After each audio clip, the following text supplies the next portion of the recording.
Good morning. I have received a little bit of love about this hydrangea recently, so I wanted to just tell you guys a fun little story about this plant.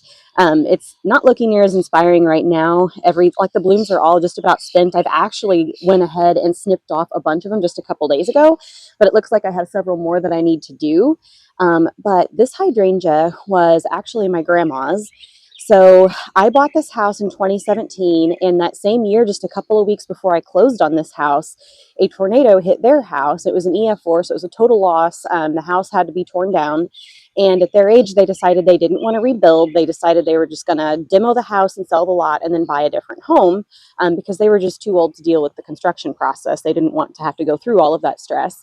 And in the process, they had already had like their landscaping professionally done just in the previous couple of years. This plant at that time was probably like 2 to 3 years old. It was about the same size as my smaller one over there that is in its third growing season now.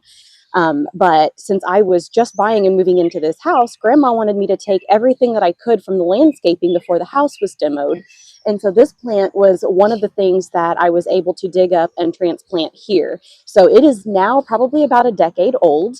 And it actually almost didn't make it. It was the summer of 2021 or two. I can't remember for sure which, but we had, so just like this past week here in Southeast Missouri, we had an excessive heat warning pretty much the entire summer, just like we had this past week, where we actually had heat indices of like 110, 115 almost every day of the entire summer.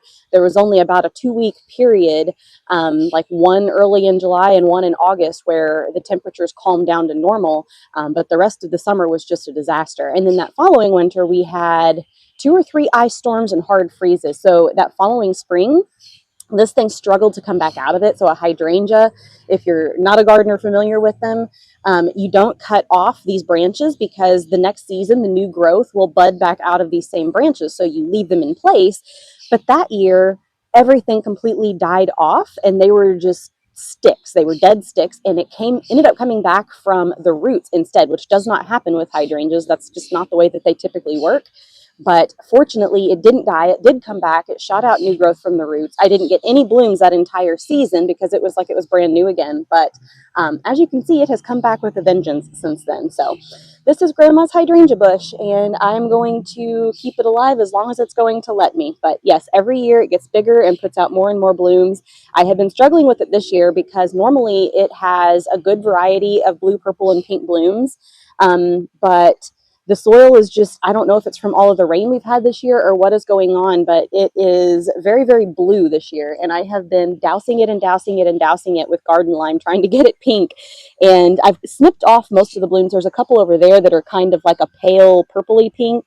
So it's gradually trying to turn, but it's just really not happening. So I don't know what's going on with it this year. But anyway, that is the story about the hydrangea.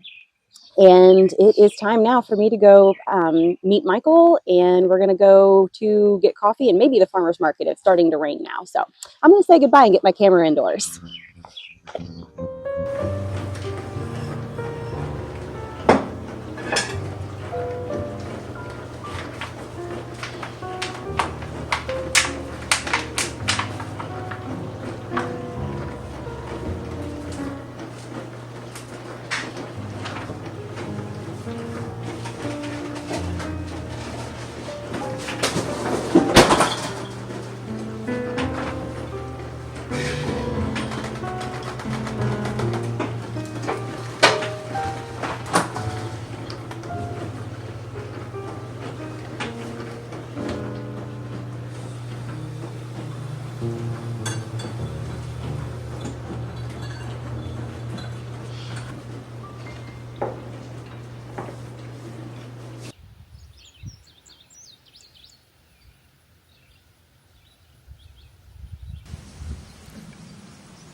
A little better right there.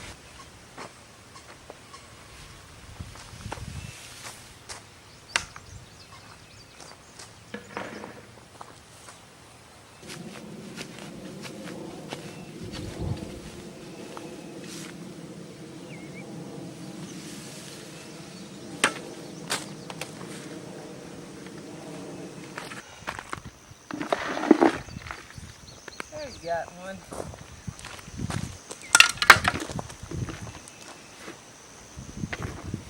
Watering buckets.